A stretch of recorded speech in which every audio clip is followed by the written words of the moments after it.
Ensuring that Mariah Carey gets even more royalty money over the holidays. Getting you in the Christmas spirit as well. We are oh so close. Thanks for keeping us a part of your routine as we head into the holidays. We're going to get to the Bonaventure Expressway in just a moment. There are a couple of things that are coming down the pipeline here that I want to mention before we do that. First things first. This is an interesting story. This is a whopper of a story, in fact. The Canada Revenue Agency says that they've fired 185 employees to date for claiming CERB benefits during the COVID-19 pandemic. The last update they provided came in September, and it was then they told the 65 employees had been fired for claiming the $2,000 a month while they were employed working for the CRA. They were still taking the $2,000 a month. Unbelievable. It's now gone up, that number of fired employees, from 65 in September. The latest figure is 185. The Canada Revenue Agency says they are looking into 600 cases total of CRA employees that somehow were working, getting paid by the government, but also decided to dip in on CERB funds. And just one note on public daycare prices in Quebec. Here's another story just coming down the pipeline. In the last hour or so, less than the last hour, last half hour, Quebec raising the public daycare price by 25 cents. So I know Quebec raising daycare prices. My goodness, how much is it going to go up to for public daycare? It's going to go 25 cents up. $8.85 is the current price. It will go to $9.10 on January 1st. You're up to date over there. Now let's get to the Bonaventure Expressway, and it's not long for this world. Going to be more like a Bonaventure urban boulevard when everything is said and done. The transformation plan was announced on Tuesday. It will be completed by 2029. It'll cost mucho dinero, $282 million to be precise. Let's find out the plans from Nathalie Lessard, who is a spokesperson for Jacques Cartier and Champlain Bridges, the Crown Corporation that oversees the Bonaventure Expressway. Nathalie, welcome back to the show. Good morning, Elias. And I know, when was the last time you were on? Was it a month or two ago you were on the show? Yes. And you told us some details because there was some stuff that you can divulge before the official announcement. Yesterday, what did we find out that we didn't already know? Well, we found out indeed that it was going to cost about $282 million to do this project. It's a major project. It's a complicated project. We also found out how we are going to manage the traffic lanes and all of that. But basically, it was a confirmation that we are going ahead with this beautiful project that's going to change drastically the environment in that area, from an expressway, as you mentioned, to an urban boulevard. This means basically, as we had mentioned previously, but let's repeat that we're moving the traffic lanes away from the shoreline, freeing up a wide space that we're calling a green corridor along the St. Lawrence River. So people, the Montrealers, will be able to walk along the St. Lawrence River or ride their bikes along the St. Lawrence River in that area, which has been literally impossible for several decades now. 1966 is when the Bonaventure Expressway launched. Is this, and I'm not saying this is you or the Crown Corporation doing this, but is this like a society admission of guilt that in the 1960s we were really, really stupid and decided to, just put highways where nature should be?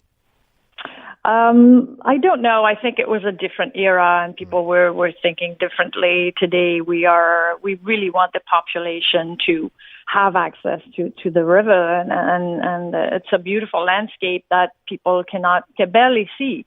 So we're also into active mobility and we want to add that to our main infrastructure. So we're really changing the way people live in our city and also the way they move around. So that's part of the main objectives of this project. Let's talk about commutes for a second here. So why don't we tackle this two different ways? During the construction process, what happens to someone that uses the Bonaventure Expressway for their daily commute? How does that change over the course of construction? And then we'll get into what their commute is like when all is said and done. During the work, we are going to be able to keep 2 lanes out of 3 open pretty much at all times in both directions. So it's going to be slower, obviously, but we will not have to completely close this roadway during the work. So it's going to be slower, but it's going to be open 2 lanes out of 3. And afterwards, when this is all said and done, we are keeping the 3-lane capacity in both directions. But it's going to slow down because the speed limit is going to go from 70. The current speed limit at 70 is going to go down to 50 kilometers an hour. So we're really changing the expressway environment into an urban boulevard. There will be 3 lanes, but people are going to drive slower.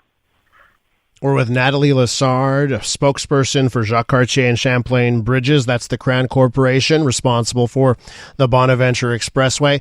Why don't we paint the picture of what it will look like when it's done?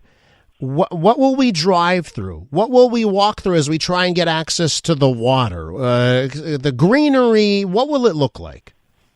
Well, we're planning to, as we said, create this green corridor along the St. Lawrence River, but we are going to plant heavily. We're looking at about 30,000 plants, trees, shrubs, perennials that are going to be added to this area. And if you know this area, there's actually nothing. Apart from streetlights, there's nothing going on in that area. So it's going to be super nice. The green corridor will have a bicycle path. It will also have a separate pedestrian walkway and also park furniture, so you can sit there and contemplate the landscape. So it's going to be very, very nice. There will be also a couple of street lights so that people from the Parc d'Entreprise and also the bridge sector or even Griffintown will be able to cross that boulevard. So it's gonna be you're basically going to enter the city a little faster than you used to before, or a little earlier, not faster, but earlier than you used to. You had the feeling of coming to the city when you reached Robert Bourassa Boulevard. Now, when you reach Bonaventure, you're going to feel like you're already in town. In the city, it's going to be slower and much more beautiful and pedestrian friendly as well. It has always been ridiculous how little water access. Montreal, we're an island. We live on an island, and we have very little direct water access. With this plan here, because I'm looking at the images, and it really is unbelievable. Thinking about what it is now, it's a concrete nightmare. Turning, and you see the park and the pathways and the green along the water.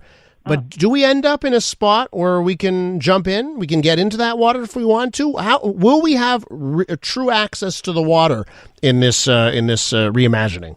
No, that's not part of our plans, and I don't think it's safe to actually swim in that area. But what we are creating is really a place that people can walk along the St. Lawrence River, but not necessarily access water. Gotcha. And all goes well. When does this happen? When is it a reality? We are starting some work this spring, bank stabilization, but then the road work is going to start in 2025 until 2027. And then the green corridor will be created from 2028 to 2029. So it's a good 5 years of work. But the traffic lanes will be ready in 2027. So that's going to be good. All right, Nathalie, we've got to leave it there. I look forward to the progress because, we do need something prettier than the current Bonaventure Expressway. This, I think, checks those boxes. Happy holidays. Thanks so much. Thank you. Bye-bye. That's Nathalie Lessard from the Jacques Cartier and Champlain Bridge Crown Corporation. It oversees the Bonaventure Expressway.